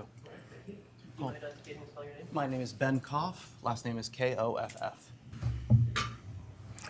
Good morning, Madam Chair, members of the board. Adrian King, that's Adrian King, King, from the Ballard Spar firm here on behalf of Mount Airy, No. 1 LLC. Thank you. Enforcement Counsel? John Crow, once again, for the Office of Enforcement Counsel. This consent originates from incidents of Mount Airy failing to submit or timely submit internal audit documents. Pursuant to Mount Airy's executed statement of conditions, Mount Airy is required to submit to the board's Bureau of Gaming Operations its annual internal audit plan by January 31st of each calendar year. Mount Airy's 2018 internal audit plan, dated February 16th, 2018, was submitted on June 5th, 2018, 124 days late. Mount Airy's 2020 internal audit plan, dated December 8th, 2019, was submitted on July 28th, 2022, 908 days late. Mount Airy's 2021 internal audit plan, dated March 28th, 2021, was submitted on July 28th, 2022, 542 days late. Mount Airy's 2022 internal audit plan, dated March 22nd, 2022, was submitted on June 29th, 2022, 148 days late. Pursuant to Mount Airy's 2017 internal audit plan, Mount Airy planned to conduct a marketing promotions audit, which has not been submitted, a complementary goods and services audit, which has not been submitted, a surveillance audit, which has not been submitted, a food and beverage revenue audit, which was not submitted until June 6, 2019, and mid-year and year-end verification of cage accountability audits, which have not been submitted. Pursuant to Mount Airy's 2018 internal audit plan, Mount Airy planned to conduct a marketing promotions audit, which has not been submitted, an IT access controls audit, which has not been submitted, a food and beverage audit, which has not been submitted, and mid-year and year-end verification of cage accountability audits, which have not been submitted. Pursuant to Mount Airy's 2019 internal audit plan, Mount Airy planned to conduct a slot operations audit, which has not been submitted, a company safety program audit, which has not been submitted, a food and beverage revenue audit, which has not been submitted, and mid-year and year-end verification of main cage accountability audits, which have not been submitted. Pursuant to Mount Airy's 2020 internal audit plan, Mount Airy planned to conduct a sportsbook and online gaming operations audit, which has not been submitted, a payroll and employee benefits expense audit, which has not been submitted, a banquet audit, which has not been submitted, a convention and hotel sales audit, which has not been submitted, and mid-year and year-end verification of cage accountability audits, which have not been submitted. Pursuant to Mount Airy's 2021 internal audit plan, Mount Airy planned to conduct a surveillance operations audit, which has not been submitted, a slot audit, which has not been submitted, a table games operations audit, which has not been submitted, a food and beverage revenue audit, which has not been submitted, a company safety COVID-19 program audit, which has not been submitted, an environmental management system audit, which has not been submitted, and mid-year and year-end verification of main cage accountability audits, which have not been submitted. Pursuant to Mount Airy's Statement of Conditions, Mount Airy is required to submit to the Bureau of Gaming Operations a copy of each audit within 30 days of issuance of the approved audit report. Furthermore, Mount Airy's executed Statement of Conditions explicitly requires that Mount Airy submit to the Bureau of Gaming Operations copies of any other report prepared by the Internal Audit Department. Mount Airy did not submit any audit reports in 2017, 2018, or 2020. Mount Airy timely submitted one returned credit markers audit report in 2019 and timely submitted one surveillance operations audit report in 2021. On June 6, 2019, in response to requests made by the Board's Bureau of Investigations and Enforcement, Mount Airy submitted a food and beverage audit memo dated July 24, 2017, a food and beverage audit memo dated July 28, 2017,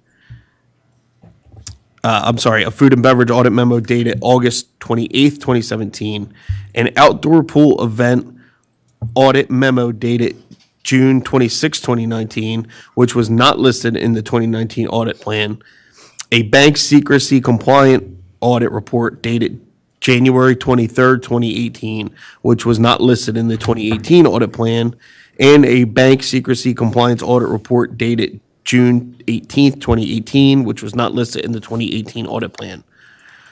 On July 27th, 2022, in response to requests made by the Bureau of Investigations and Enforcement, Mount Airy submitted an unescorted minors audit memo dated June 9th, 2017, which was not listed in the 2017 audit plan, a food and beverage audit memo dated July 23rd, 2019, which was not listed in the 2019 audit plan, a compulsive and problem gambling plan audit memo dated March 11th, 2020, which was not listed in the 2020 audit plan, a compliance and problem gambling plan audit memo dated December 6, 2020, which was not listed in the 2020 audit plan, a marketing operations audit memo dated September 25th, 2020, which was not listed in the 2020 audit plan. Mr. Crowe, how much more is this going to go on? I mean, how many more are we?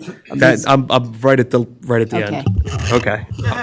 I'll skip to the very end here. On average, in 2017, slot machine licensees in Pennsylvania completed 15 audits. Mount Airy completed 4 audit memos and 1 audit report. On average, in 2018, slot machine licensees in Pennsylvania completed 15 audits. Mount Airy completed 1 supplemental audit report. On average, in 2019, slot machine licensees in Pennsylvania completed 13 audits. Mount Airy completed 2 audit memos and 1 audit report. In 2020, slot machine licensees on average completed 11 audits. Mount Airy completed 3 audit memos. On average, in 2021, slot machine licensees in Pennsylvania completed 14 audits. Mount Airy completed 1 audit memo and 1 audit report. The Office of Enforcement Counsel and Mount Airy respectfully request that the board approve the consent agreement stipulations of settlement, which require that Mount Airy pay a civil penalty of $120,000, as well as a $2,500 administrative fee for costs incurred by board staff in connection with the investigation into this matter. Harry, we're dying to hear what you have to say. Madam Chair, thank you. I'm going to make a few remarks, and then Mr. Koff is going to make a statement as well for your consideration. This is a bad fact pattern, to say the least. You think? There is no excuse. We have accepted responsibility. With respect to the consent agreement, I just note that it was accepted in full. There was no negotiation of any of the terms or conditions or the fine. I think the most important thing here is there was a failure. It has been accepted by the ownership of the facility, and significant changes have been made and are going to continue to be made. So let me go through those quickly. First of all, Mr. Koff has been brought in as a new general manager. So we have changed out the leadership of the organization. He has 17 years of experience in the casino industry. He's worked at places such as Caesars, Golden Nugget, Carnival Corp., and also the province of Quebec, which in Quebec they operate their casinos. He was a consultant there. He's been licensed in Illinois, Louisiana, Nevada, and Mississippi. He's a very well-experienced general manager. He started in January of this year. As you may not be surprised, the head of internal audit has been terminated. A new head of internal audit has been hired. When did that termination take place? I'm sorry, what was the question? When did the termination of the head of the internal audit committee take place? Immediately after we had upon receiving the consent agreement and being in the job for approximately 3 weeks, I needed to review and find out as many facts as I could. Upon accepting the consent agreement in full, we then made that part of the change. Okay, thank you. The new head of internal audit is a woman by the name of Linda DiPaolo. Coincidentally, this morning, her temporary credentials were issued today by the staff. High level, she has 30 years of experience in the auditing and accounting field, including Sarbanes-Oxley, risk assessment, and other audit skills. Importantly, she has 20 years of experience in financial compliance, operational, and IT audits of casinos. So we feel like we have selected and secured a very talented individual to take over this facet of the operations. We have recently parted ways with our CFO, and we're bringing a new CFO in as well. And Mr. Koff can speak to that momentarily about those efforts that are underway. As you may realize, new counsel has been brought in, outside counsel for regulatory purposes, and that would be Ballard Spahr. And we just came on earlier this month. So there's been a top-to-bottom cleaning of leadership and also the people responsible for these important functions of the casino. Again, I want to emphasize, accepting responsibility, I'm not here to make excuses. I did want to point out something that I think is very important just to publicly state for yourselves and for the public to understand. These functions that we're talking about, these audits, are performance self-audits. They're very important to improving the operations and making sure we are operating the best way possible in terms of the casino. But I want to make clear, this does not involve the daily or annual financial audits of this casino. That is done by a different team. There are no failures in that regard in terms of the revenue going into this casino, taxes being paid, things of that nature. It has nothing to do with the financial issues. And as you know, we also have the requirement of having outside financial auditors. And in this case, we work with Deloitte. The Deloitte 22 audit was submitted on time on March 31st of this year for 2022. And that came back clean with no exceptions. But I want to make clear, this is not about the financial operations of the casino. I think as you heard, there are a lot of important functions that are to be audited, but they include other things. Again, I'm not lessening the importance of them: food and beverage, convention hotel sales, marketing and promotions. I can't explain to you, because of when I came on, why things didn't happen. I can't explain why audits happened that weren't on the list that were submitted. One of the things that we need to do, both myself as outside regulatory counsel and Ben and the new head of internal audit, is, under the internal controls, we have flexibility to develop a plan. What are we going to audit? When are we going to audit it? We have to make sure that we're focusing on the right things to audit. We have to make sure we're not including things that aren't overly important to audit, or maybe we're not going to do it this year, but we're going to do it the next year. And then obviously we have to work with the staff when we submit that list to make sure that they agree as well that we're looking at the right things. I mean, I was pleasantly surprised from a regulatory standpoint, even though apparently it was not on the list, They did do several Bank Secrecy Act audits, which I think we all realize are very important. Probably some of the most important ones to do in terms of ensuring that we don't have any financial irregularities from a money laundering standpoint or things of that nature. Mr. King? Yes. I'd actually like to hear from the client, please. Yes, go ahead. Thank you. Good morning, as good as it can be, given the sobering statements that have been made so far. My name is Ben Koff. I am the General Manager and Chief Operating Officer of the Mount Airy Casino Resort, and I am speaking on behalf of our ownership, our leadership, and all our team members. Mount Airy takes full responsibility for correcting the internal audit deficiencies outlined in the consent agreement and the need for remediation.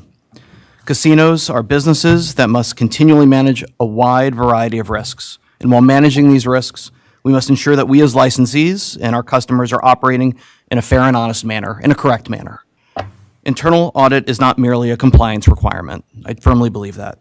It is essential to this goal because it delivers a systemic and disciplined approach to evaluate and improve the effectiveness of risk management, control, and government processes. To be clear, internal audit is not a substitute for good management. It is a critical tool that can help casinos identify and correct problems before they become serious.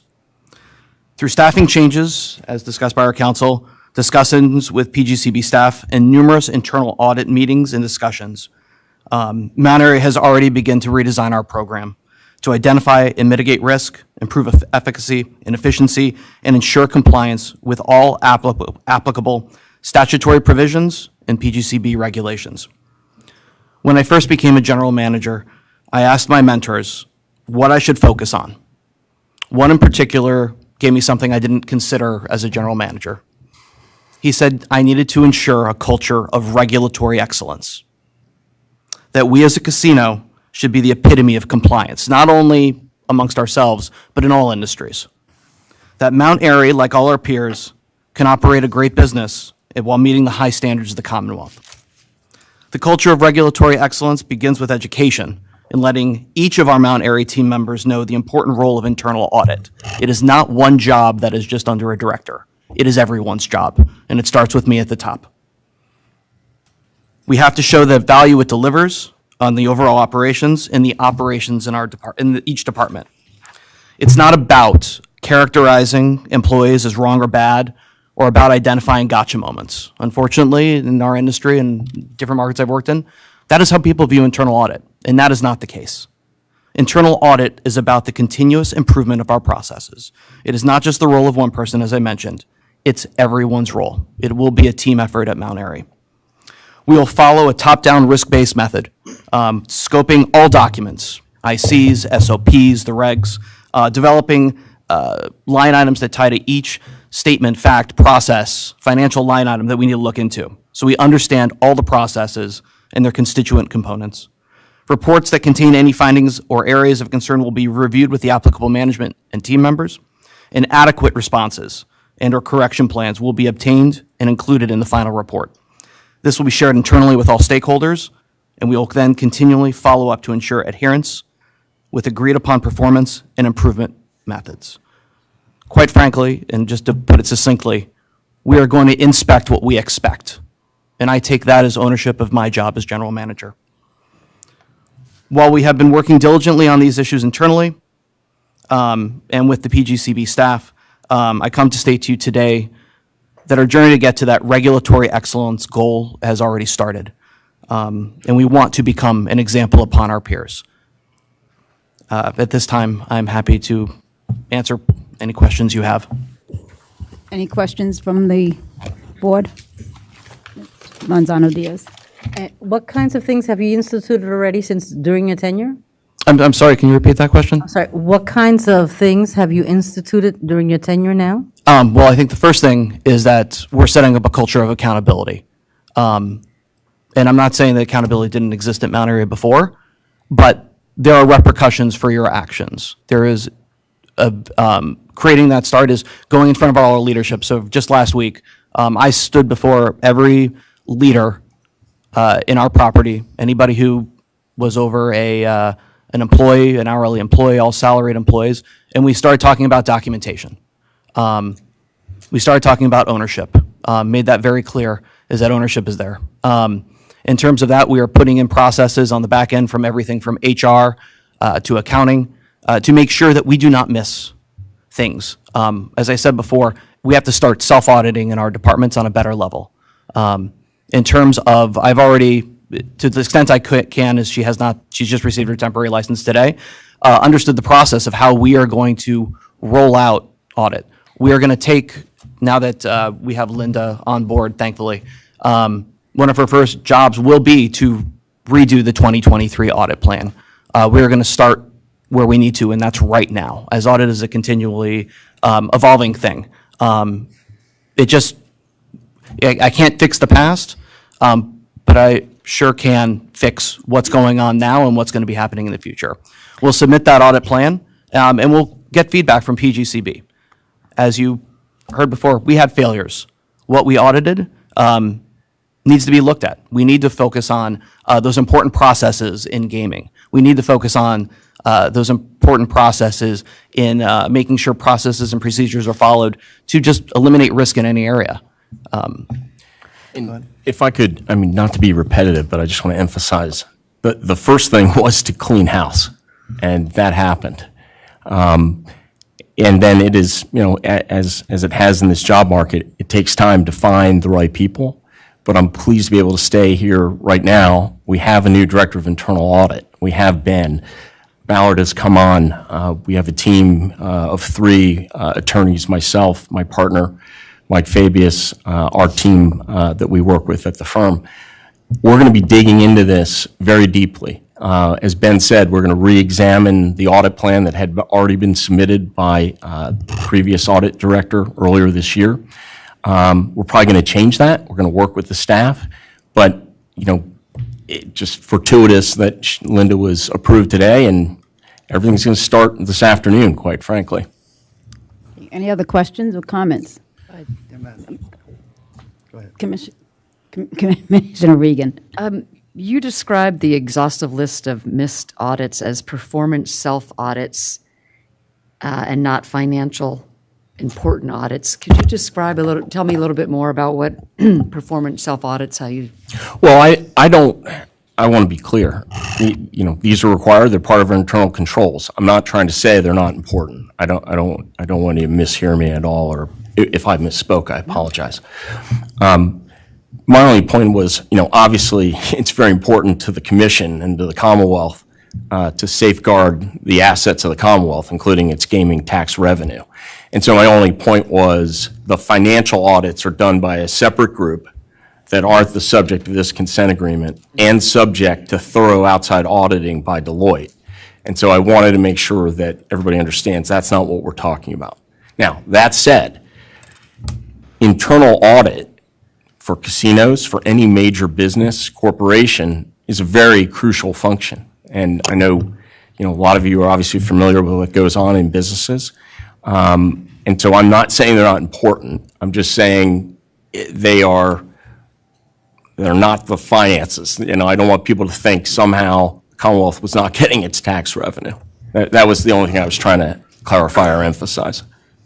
Commissioner Durbany? Oh, I'm sorry, were you finished? Are you ready for the motion, Madam Chair? Not quite. Commissioner Dillon, you wanted to say something? Yeah, in my prior life, I was an auditor for 35 years, so we as a board have taken this very seriously. We've had really in-depth conversations yesterday regarding these issues, and we're not happy. You know what I'm saying? I mean, when everybody else seems to be doing their job, and you guys are falling behind. I mean, the perception is things aren't being run right there, and whenever there's, you see something like this going on, you think there's more to the story. So, I mean, what assurances can you give us sitting here today to make us feel confident that things are going to change and that we're not going to have you come in front of us again in 2 or 3 years with the same issue? My actions are going to be my word. So after when we were here for relicensing a couple months ago, I spoke to Chief Inspector Petrie about, I can tell you things are going to get better at Mount Airy Casino Resort, but let my actions and let our actions speak to the changes that we can be made. So the first thing we did, we signed the consent agreement. We take full responsibility for the failures here. There is no excuses, there's no wiggling around it. When we are wrong, we are wrong. So showing that, I also feel, we're not here to fight what is right. The second thing we did, immediately speaking to the question about how soon after, we immediately started implementing the changes. I did have to do my due diligence as a general manager anytime. There is nothing as sobering as being at your desk 3 weeks in the job, trying to learn about your new property, reading this consent agreement. And all I can say is, I ask myself why. I ask myself why every single day since this started. And even being here before, and I'll probably ask myself why and what can we do. The only thing I can do is keep on getting better. So the first thing we did was we had to show that we are serious about hiring a new director of internal audit. We did. We jumped on it. The minute we knew this was going on, we started looking because we didn't know what the outcome was going to be, but we needed to find somebody good. And I'm thrilled that we found someone with experience, with corporate experience, with tribal experience, SOX experience, consultant for KPMG, with Linda. And when in speaking to her, and I hope that she doesn't have to come in front of you for this reason, but in speaking to her, her passion, a lot of these lines and how we're going about doing things in a systemic approach, they're from her. Thank you. But, yeah, sorry. Thank you. Can I just, I'll be very, very brief. Very, very brief, because Manzano Diaz I wants to just say one more thing. want to specifically address Commissioner Dillon. Brought in a new team, and I can tell you that I can speak for myself and Ballard and Ben. We know what we're getting into here, and we would not have come into this if we did not feel that there's a commitment by ownership to take care of this issue once and for all. So I just want to look you straight in the eye and tell you that. You know that we represent many gaming businesses in the state. Our reputation is important, and we're going to do what we need to do with this client. I'm going to ask the staff to give you updates as we move through our process. Obviously, that's their discretion if you want to receive them, but I want to make sure you're kept up to speed as to the changes that we're making. So, for example, when we submit the new audit plan, I want to make sure you're aware of it. Thank you. Very briefly, Manzano Diaz, Yes, please. you've had a total systematic failure. And there's no other way to put it. This is so totally unacceptable. Quite frankly, I'm looking at this consent decree, and I'm not sure that it goes far enough, to be quite honest with you. I am totally disappointed. You're not talking about 1 year, 2 years. You're talking about almost 5 years worth. That's a huge systemic failure. I understand you cleaned house. I understand you want to look forward. I still want to look back, because I need to understand what really caused those systemic failures, to understand what you're putting in place is really going to be a corrective action plan that's going to deal with the systemic failure. This is not a one-off. This, obviously, I'm very troubled by what happened, and what that indicates to me is that there's more problems underneath all of that. So I'd like to really see how it is that you really plan to move forward. So I don't think that the fines are large enough for the level of systemic failure that you're talking about, and so I've got some problems with this consent decree. Okay. Anyone else? And I'm assuming Linda's going to look at the internal audit committee members. We're going to be doing a top to bottom Okay, scrubbing. that's all I want. This is That's a fine, full Ben. thing. Ben, that's good. Thank you. All right. Any other questions or comments? No. Let's have a motion, please. Madam Chair, I do have the motion on this issue. And Okay. I just want to say a few things before I make that motion, because I think you can tell by all that we've heard just now how disconcerting this matter has been for this board. You've already heard we spoke at length yesterday in executive session about this, and I'm speaking for the whole board when I express my concern about these audit failures. But also you had an internal audit committee, and for the life of me, I can't tell, and all of us can, what they did. And I understand you're going to make some changes there, and you certainly do need to make some changes there, all right, and immediately. Now, I'm going to vote for this because you have a new management team, and I want to see you guys succeed. and I want to give you an opportunity personally to right the ship. But understand, and I think you can tell, understand if there's a systemic failure like this again, the result won't be the same. Understood. Understood. So with that, Madam Chair, I move that the board approve the consent agreement between the Office of Enforcement Counsel and Mount Airy Number 1 LLC. Can I have a second? Commissioner Dillon seconds. All in favor? Aye. All opposed? Nay.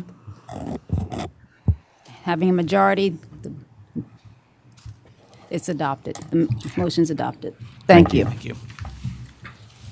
Next matter on the agenda for the board's consideration is a consent agreement between the Office of Enforcement Counsel and Category 2 licensee Sugar House HSP Gaming LLC, doing business as Rivers Casino Philadelphia. The matter will be presented by Assistant Enforcement Counsel Stephen Gorman. Representatives for the licensed entity are present. And at this time, I request that those individuals please introduce themselves for the record, and that all 9 attorney witnesses please stand and be sworn.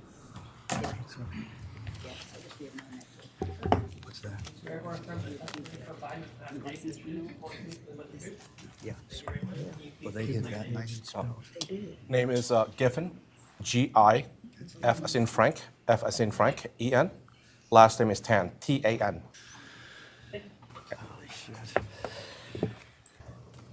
Go ahead, Steve. Good morning, Madam Chair, members of the board, Assistant Enforcement Counsel Steve Gorman, G-O-R-M-A-N.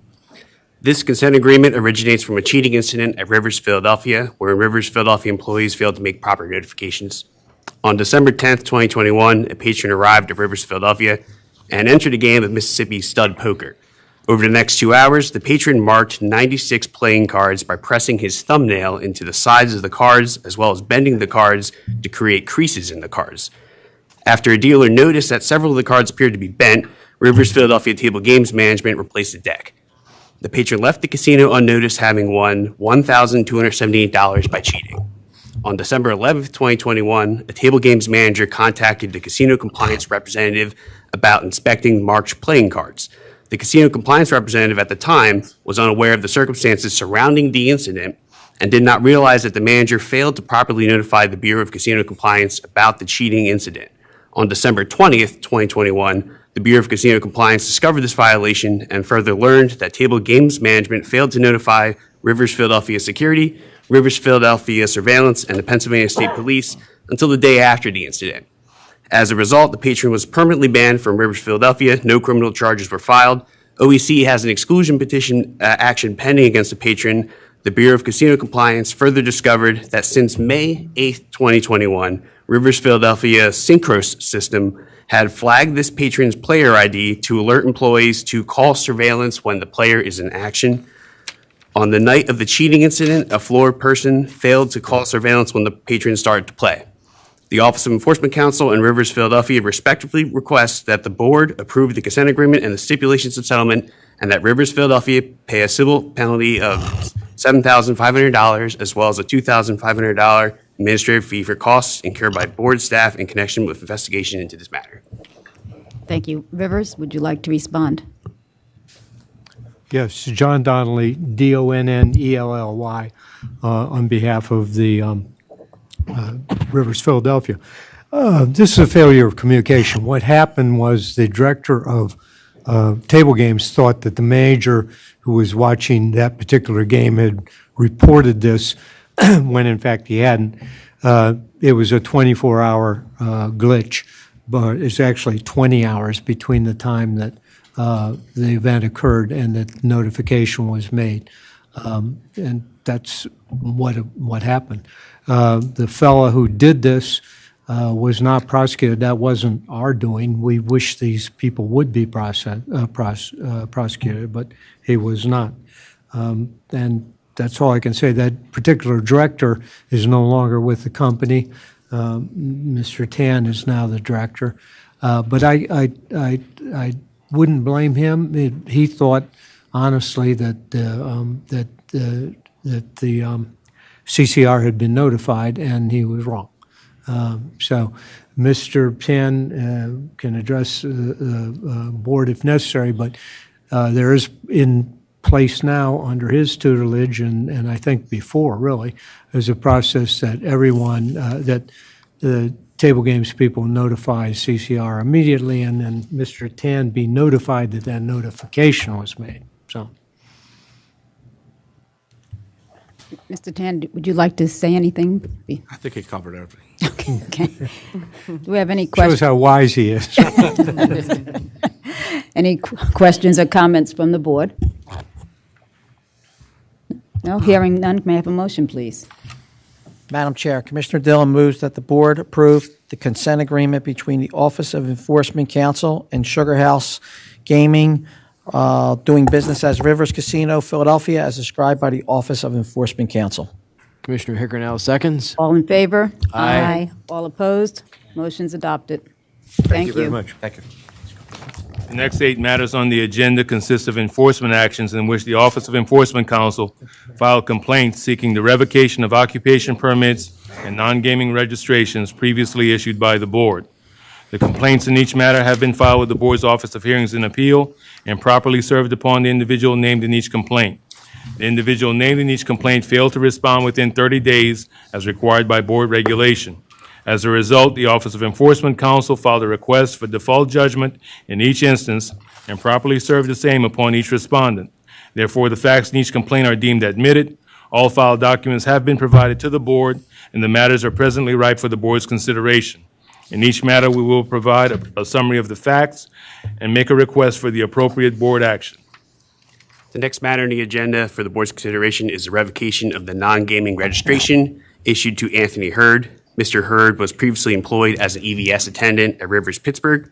Mr. Hurd was working in his official capacity when he picked up a $1,000 chip that a patron had dropped. Mr. Hurd attempted to cash out the chip, claiming that he received it as a tip. Cage management notified surveillance, which determined that Mr. Hurd went out of his way to sweep up the chip into his dustpan. Mr. Hurd was charged by the Pennsylvania State Police and subsequently convicted of summary disorderly conduct. Mr. Hurd is not currently employed in the Pennsylvania's gaming industry. At this time, the Office of Enforcement Counsel requests that the board revoke the non-gaming employee registration issued to Anthony Hurd. Any questions or comments from the board? May I have a motion, please? Madam Chair, Commissioner Hickernow moves that the board approve the revocation of Anthony Hurd's non-gaming employee registration for the conduct described by the Office of Enforcement Counsel. Commissioner Manzano Diaz, second. Aye. Opposed? Motion's adopted. The next matter on the agenda for the board's consideration is revocation of the non-gaming employee registration issued to Quentin Mason. Mr. Mason was previously employed as a games presenter at Evolution. Following Mr. Mason's employment with Evolution, Mr. Mason went to Live Casino Philadelphia as a patron. While he was there, Mr. Mason went into the parking garage and attempted to break into multiple parked vehicles. Mr. Mason was unable to break into one vehicle and leave the casino unnoticed. The victim discovered damage to the vehicle but was not aware of anything that was missing since this was a rental vehicle. Mr. Mason was later identified by live surveillance and security. He was charged by the Philadelphia Police Department with misdemeanor possession of an instrument of crime, misdemeanor theft from a vehicle, and summary criminal mischief. At this time, these charges are still pending. Mr. Mason is not currently employed in Pennsylvania's gaming industry, and at this time, the Office of Enforcement Counsel requests that the board revoke the non-gaming employee registration issued to Quentin Mason. Any questions or comments? May I have a motion, please? Madam Chair, Commissioner Manzano Diaz moves that the board approve the revocation of Quentin Mason's non-gaming employee registration for the conduct described by the Office of Enforcement Counsel. Commissioner Ralston, seconds. All in favor? Aye. All opposed? Motion's adopted. The next matter on the agenda for the board's consideration is the revocation of the non-gaming employee registration issued to Ebony White. Ms. White was previously employed as an EVS attendant at Live Casino Philadelphia. While working in her official capacity, Ms. White picked up a $100 bill that a patron dropped on the floor. When the patron discovered that the money was missing, the patron reported it to security. Surveillance was notified and saw Ms. White pocketing the money. Security and the Pennsylvania State Police spoke to Ms. White, and she admitted to taking the money. Ms. White returned the money and was charged with misdemeanor theft by unlawful taking and misdemeanor theft by receiving stolen property. There is no publicly known disposition of these charges. Ms. White is not currently employed in Pennsylvania's gaming industry. At this time, the Office of Enforcement Counsel requests that the board revoke the non-gaming employee registration issued to Ebony White. Any questions or comments? May I have a motion, please?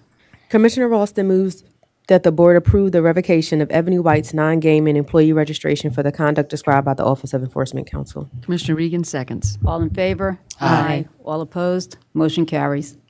John Crow, once again, for the Office of Enforcement Counsel. The next matter on the board's agenda is the revocation of the gaming employee occupation permit issued to Styvon Mitchell. While working as a dealer at Wind Creek, Styvon Mitchell misdealt in a manner which gave certain players an unfair advantage over the house in violation of the rules of the game.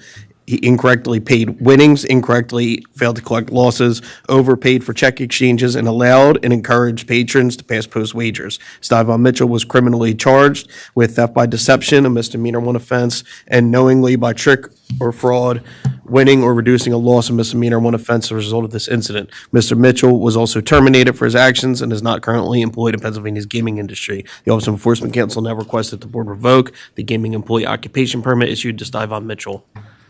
Any questions or comments? May I have a motion, please? Madam Chair, Commissioner Regan moves that the board approve the revocation of Styvon Mitchell's gaming employee occupation permit for the conduct described by the Office of Enforcement Counsel. Commissioner Dermody seconds. All in favor? Aye. All opposed? Motion carries. Juan Sanchez, SANCHEZ, Assistant Enforcement Counsel.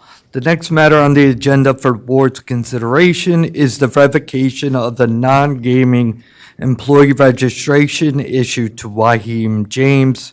Mr. James was previously employed as a barback at the Valley Forge Casino and Resort. Waheem James was terminated from his employment because he stole and redeemed a patron's $155.61 voucher while working at the casino. No criminal charges were filed against Mr. James, nor has he paid restitution. He is not currently employed in Pennsylvania's gaming industry, and at this time, the Office of Enforcement Counsel requests the board revoke the non-gaming employee registration issued to Waheem James. Any questions or comments? May I have a motion, please? Madam Chair, Commissioner Dermody moves that the board approve the revocation of Waheem James' non-gaming employee registration for the conduct described by the Office of Enforcement Counsel. Commissioner Dillon seconds. All in favor? Aye. All opposed? Motion's adopted. Michael Rowland, ROL A&D with the Office of Enforcement Counsel. The next 3 matters on the agenda are related and are requests to revoke the gaming employee occupation permits issued to Ryan Hanley and Omar Mohammed, and the gaming level 2 employee occupation permit issued to Gianno Longo. With the board's permission, I will read one set of facts and then request that each occupation permit for each individual be revoked. The Bureau of Casino Compliance was informed by Live Philadelphia of a $95,000 loss sustained by Live Philadelphia. The loss occurred because Live Philadelphia sportsbook employees took and placed sports wagers for a patron who was not physically present at the facility via text without receiving payment for those wagers. 3 separate wagers were placed by the patron with the employees on June 17, 2022, in the amounts of $37,500, $37,500, and $20,000. The patron subsequently lost the wagers and refused to pay.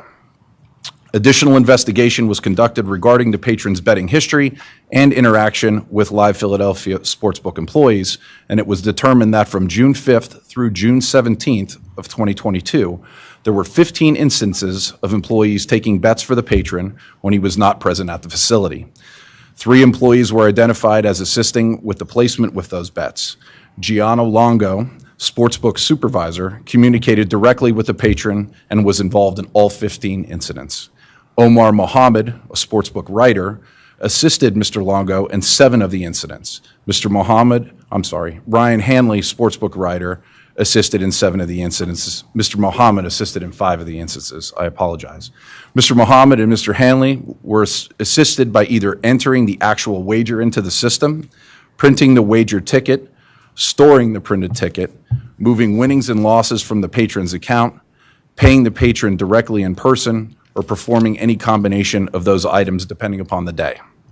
Ryan Hanley was terminated from his position with Live Philadelphia. He was not criminally charged for his involvement in the matter. He is not currently employed in Pennsylvania's gaming industry. At this time, the Office of Enforcement Counsel requests that the gaming employee occupation permit issued to Ryan Hanley be revoked. Any questions or comments from the board?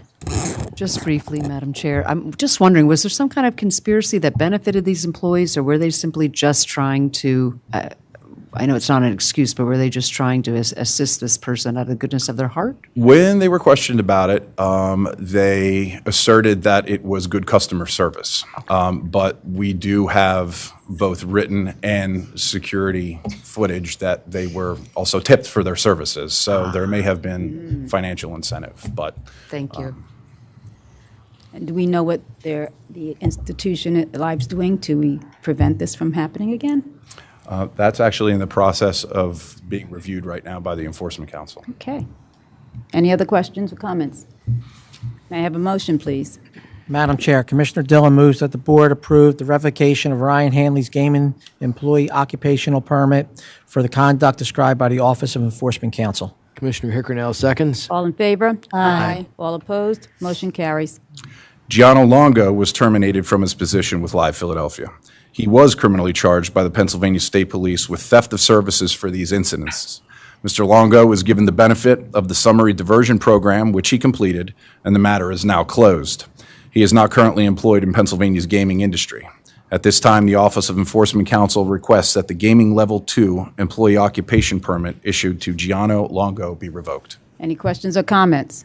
May I have a motion, please? Madam Chair, Commissioner Hickernell moves that the board approve the revocation of Gianno Longo's gaming employee level 2 occupation permit for the conduct described by the Office of Enforcement Counsel. Commissioner Manzano Diaz, second. All in favor? Aye. All opposed? Motion's adopted.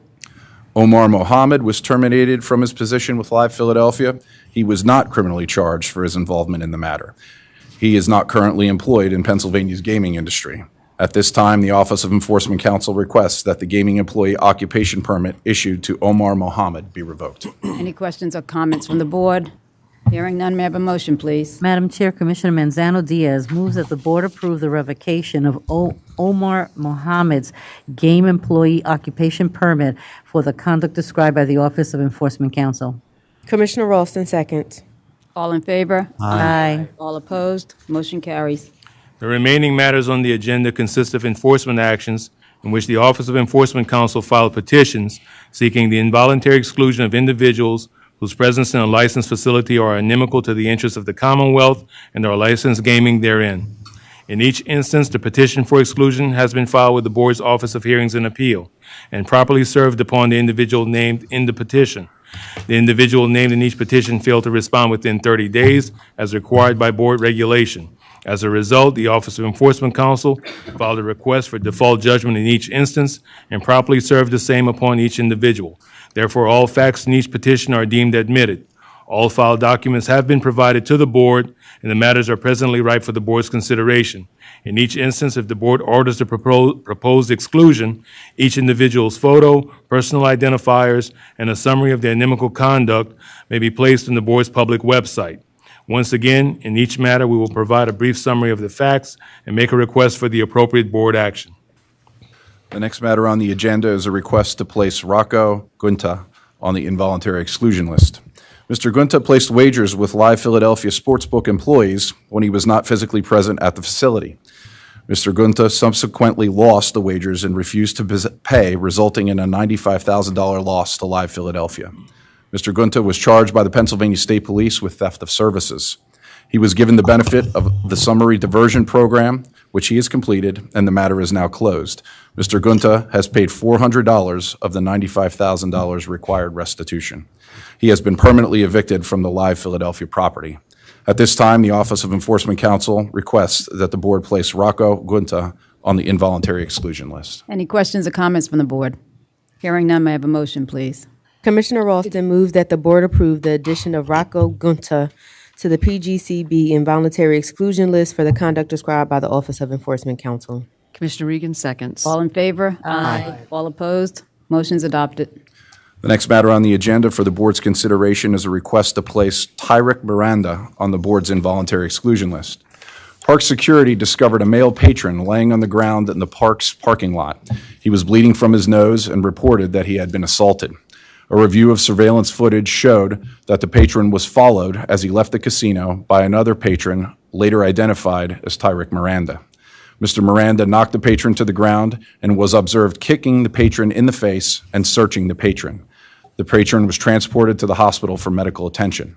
Once identified, the Ben Salem Police Department arrested and charged Mr. Miranda with felony robbery, aggravated assault, and simple assault for his actions. Those charges remain pending. Mr. Miranda has been permanently evicted from the park's property. At this time, the Office of Enforcement Counsel requests that the board place Tyrick Miranda on the involuntary exclusion list. Any questions or comments? May I have a motion, please?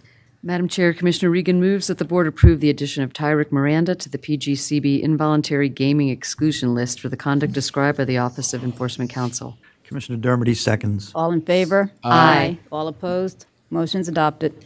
Next matter on the agenda for the board's consideration is a request to place Kristen Schoeffel on the board's involuntary exclusion list. Ms. Schoeffel left her 13-year-old son in her vehicle in the parking garage of Hollywood Casino while she went inside and played slot machines. The minor child was left unattended for approximately 15 minutes before being found by security. The Pennsylvania State Police responded to the incident. However, Ms. Schoeffel was not criminally charged for her actions.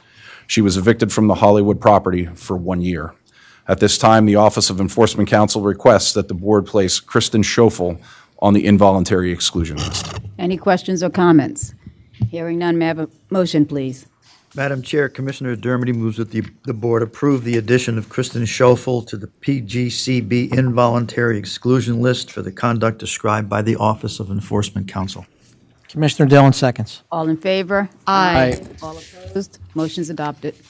Assistant Enforcement Counsel Steve Gorman. The next matter on the agenda is a request to place Ashley Bridges on the involuntary exclusion list. Ashley Bridges illegally moved her bets while playing Midi Baccarat at Rivers Casino Pittsburgh. A dealer saw her illegally move a $500 bet and notified Table Games Management. Surveillance was notified and began to review Ms. Bridges' play. Surveillance discovered an earlier legal move that was not caught by a dealer. While surveillance was reviewing her play, another dealer caught Ms. Bridges illegally moving a $500 bet. Security was notified and approached Ms. Bridges. She was charged by the Pennsylvania State Police with misdemeanor theft by deception, misdemeanor theft by receiving stolen property, and misdemeanor manipulating win-loss. These charges are still pending. She was permanently evicted from Rivers Pittsburgh. At this time, the Office of Enforcement Counsel requested the board place Ashley Bridges on the involuntary exclusion list. Any questions or comments from the board? May I have a motion, please? Madam Chair, Commissioner Dillon moves that the board approve the addition of Ashley Bridges to the BGCB involuntary exclusion list for the conduct described by the Office of Enforcement Counsel. Commissioner Hickernell seconds. All in favor? Aye. All opposed? Motion's adopted. The next matter on the agenda is a request to place Quentin Mason on the involuntary exclusion list. This involves the same set of facts in regards to the revocation that was earlier discussed. Mr. Mason broke into a parked vehicle at Live Casino Philadelphia, and charges are still pending. Mr. Mason was permanently evicted from Live Philadelphia. At this time, the Office of Enforcement Counsel requests that the board place Quentin Mason on the involuntary exclusion list. Any questions or comments? May I have a motion, please? Madam Chair, Commissioner Manzano-Diaz moves that the board approve the addition of Quentin Mason to the PGCB involuntary exclusion list for the conduct described by the Office of Enforcement Counsel. Commissioner Ralston seconds. All in favor? Aye. All opposed? Motion's adopted. The next matter on the agenda for the board's consideration is a request to place Devin Tribunella on the board's involuntary exclusion list. Mr. Tribunella was at Mount Airy Casino when he got into an argument with another patron. Mr. Tribunella made threats towards the other patron and made other harassing statements. Security responded and separated the individuals. The argument continued while Mr. Tribunella cashed out at the main cage. Mr. Tribunella was allowed to return to his hotel room for the night. The next morning, surveillance discovered that Mr. Tribunella was accidentally overpaid $6,300 during the incident. Security approached Mr. Tribunella and asked him to pay it back, but Mr. Tribunella refused. The Pennsylvania State Police charged Mr. Tribunella with felony theft by unlawful taking and summary harassment. The summary harassment charge was later withdrawn, and the felony theft charge was dismissed by a magisterial district judge. Mr. Tribunella had similar incidents at Mohegan, Pennsylvania in the past, and Mr. Tribunella was permanently evicted by both casinos. At this time, the Office of Enforcement Counsel requests that the board place Devin Tribunella on the involuntary exclusion list. Any questions or comments? May I have a motion, please?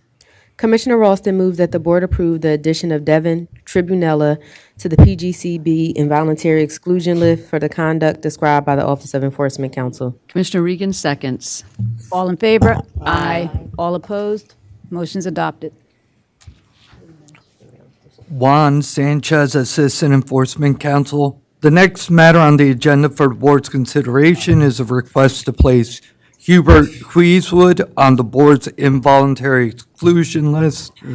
While Mr. Huiswood was a patron at Mohegan, Pennsylvania, he left his 3, 8, and 10-year-old children unattended for approximately 19 minutes in his vehicle while he went inside the casino to place sports wagers. The Pennsylvania State Police were notified, but no criminal charges were filed. At this time, the Office of Enforcement Counsel requested that the board place Hubert Huiswood on the board's involuntary exclusion list. Any questions or comments from the board? Hearing none, may I have a motion, please? Commissioner Regan moves that the board approve the addition of Hubert Huiswood to the PGCB involuntary exclusion list for the conduct described by the Office of Enforcement Counsel. Commissioner Dermody seconds. All in favor? Aye. All opposed? Motion carries.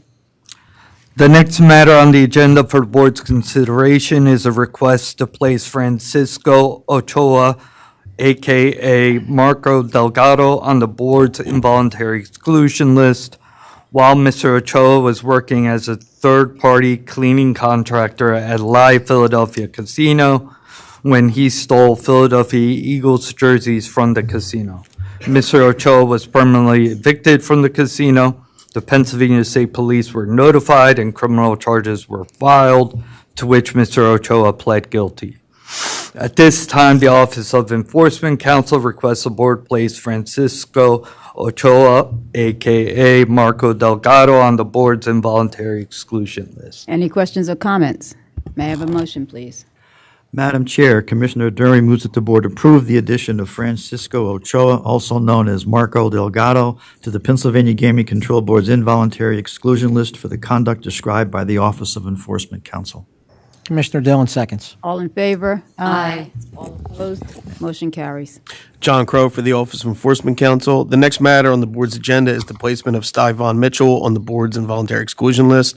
While working as a dealer at Wind Creek, Styvon Mitchell misdealt in a manner which gave certain players an unfair advantage over the house in violation of the rules of the game by allowing and encouraging patrons to pass post wagers, incorrectly paying winnings, incorrectly failing to collect losses, and overpaying for check exchanges. Styvon Mitchell was criminally charged with theft by deception, misdemeanor 1, and knowingly by trick or fraud, winning or reducing a loss, misdemeanor 1, as a result of this incident. The Office of Enforcement Counsel now requests that the board place Styvon Mitchell on the board's involuntary exclusion list. Any questions or comments? I have one question. I also noticed that he's listed earlier, revocation of his gaming employee permit. So that's correct. So you have to once that happens, we still have to do the second step to not allow him to. The second step is to place him on the exclusion list so he doesn't go to any casinos and persuade any other dealers to do the same thing or engage in any similar activities, because he basically engaged in activity that damaged the integrity of gaming in Pennsylvania. Okay. Questions or comments? Hearing none, may I have a motion, please? Madam Chair, Commissioner Dillon moves that the board approve the addition of Styvon Mitchell to the PGCB involuntary exclusion list for the conduct described by the Office of Enforcement Counsel. Commissioner Hickernell seconds. All in favor? Aye. All opposed? Motion's adopted. Madam Chair, members of the board, Kelsey Scorado, SCI-RROTTO,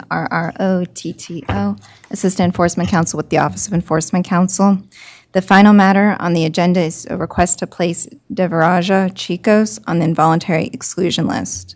Mr. Chicos cheated and colluded with another patron at Rivers Casino Pittsburgh by revealing cards to each other while playing Mississippi stud poker.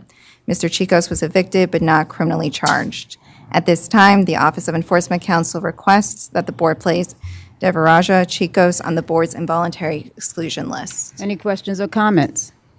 May I have a motion, please? Madam Chair, Commissioner Hickernell moves that the board approve the addition of Devaraja Chicos to the PGCB involuntary exclusion list for the conduct described by the Office of Enforcement Counsel. Commissioner Manzano-Diaz, second. All in favor? Aye. All opposed? Motion's adopted. Thank you. That concludes our business. Thank you.